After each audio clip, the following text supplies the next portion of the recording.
Hello, love. Welcome home to Eden. This is Eve Christoph, your love life muse. Stick with me for the hottest news and subscribe to this channel to get somewhere new.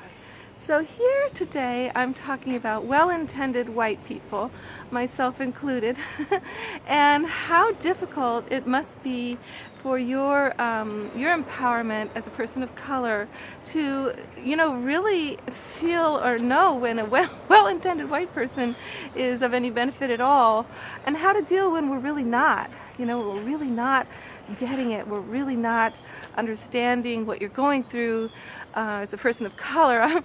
I went to this play in the Berkshires called Well-Intended White People, written by an amazing playwright. This African-American woman wrote it, and an African-American woman starred in it.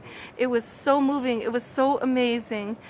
We gave it a standing ovation, and there was only about maybe 5 people of color in the audience. The rest was all white people.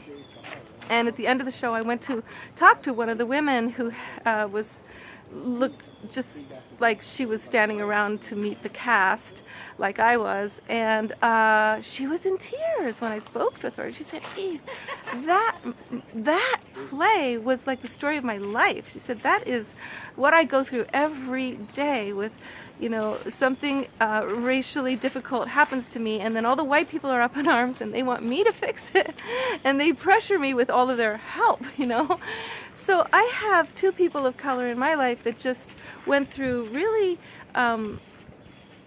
sad, sad things in their work lives, because one of them, he was just so powerful. He was making his company millions of dollars, and as in sales, and the white guys were really jealous. They were just jealous, and so they started doing things to make his life difficult, humiliate him, and really pretty much they wanted to goad him into getting so angry that he would sabotage himself. And in the end, he did a great job. Sorry, somebody's calling constantly. He did a great job of just standing up for himself gracefully and telling them, you can go take it somewhere else. I'll make millions for another company that wants, to treat me with dignity and be grateful for me, and don't ask me to be less than I am.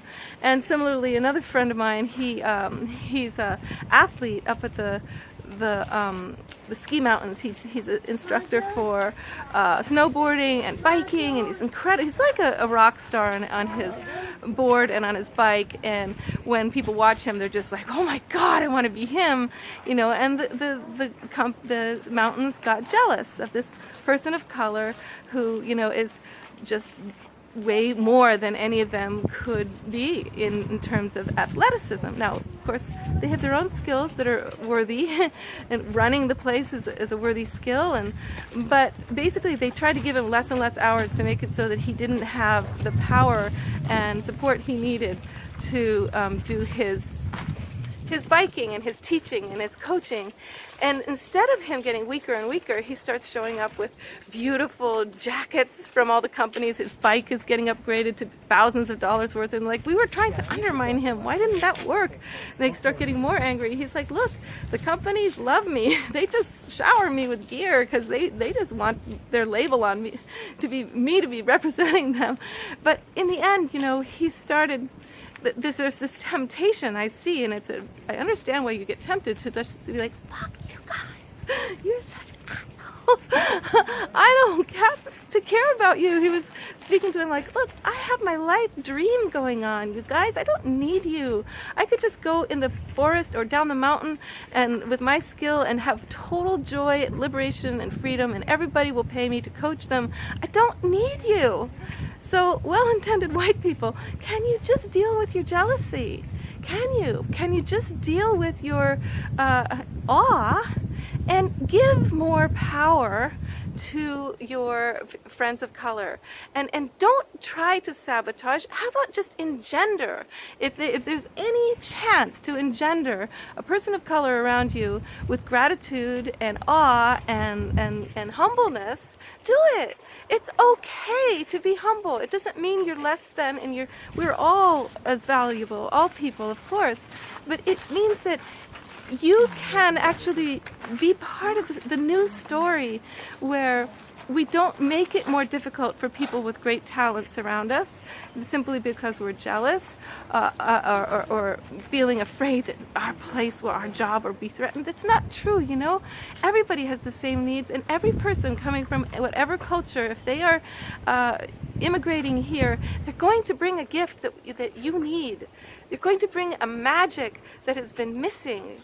It's a magic time in history, actually, to have immigration happening all over the world, integrating people of all races. This is an extraordinary moment.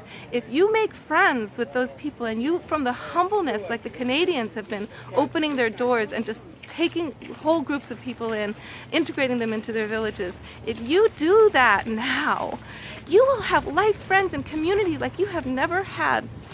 There's a man who just put out a video talking about his isolation in the middle of the city, even though he's rich and powerful and has his watch and his everything, and doesn't have any friends.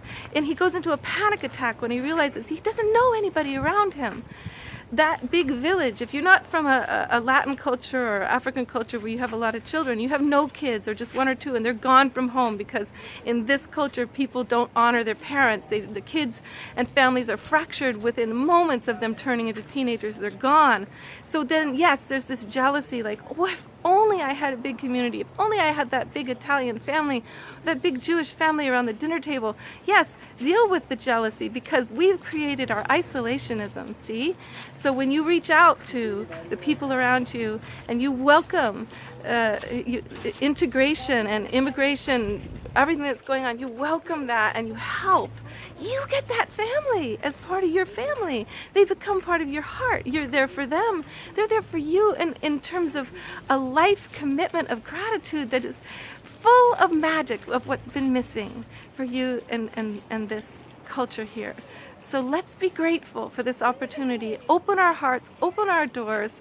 Just do the small thing you can do. If you can't do anything big, the small thing is way bigger than you think. I don't know if you heard that NPR show last night about the gentleman who was an immigrant, who a teacher just saw his brilliance and did everything she could to make sure he got into a better school and that he was recognized for what he did in his skills. And he ends up going to Harvard and becoming a brilliant, brilliant teacher. And she's just like punished. In his mind, he's like, oh my God, this woman did so much for me. In her mind, she's like, no, he did so much for me. I received so much from that kid. So let's be full of that spirit today. Go out and vote tomorrow. Tomorrow's voting day, September 4th, and it's a big chance to be part of the history of the world and opening the story of life into all kinds of choices that the women and the radical people running for office are going to help usher in a time of unity and Eden, Eve's Eden. That means the feminine wisdom, the feminine sexuality, the feminine grace and beauty, the feminine love of the earth and children, honored in this life. Okay, love, I'm talking fast because I know you gotta go. So do I. Much love, darling. Love life and subscribe to this channel. Thank you.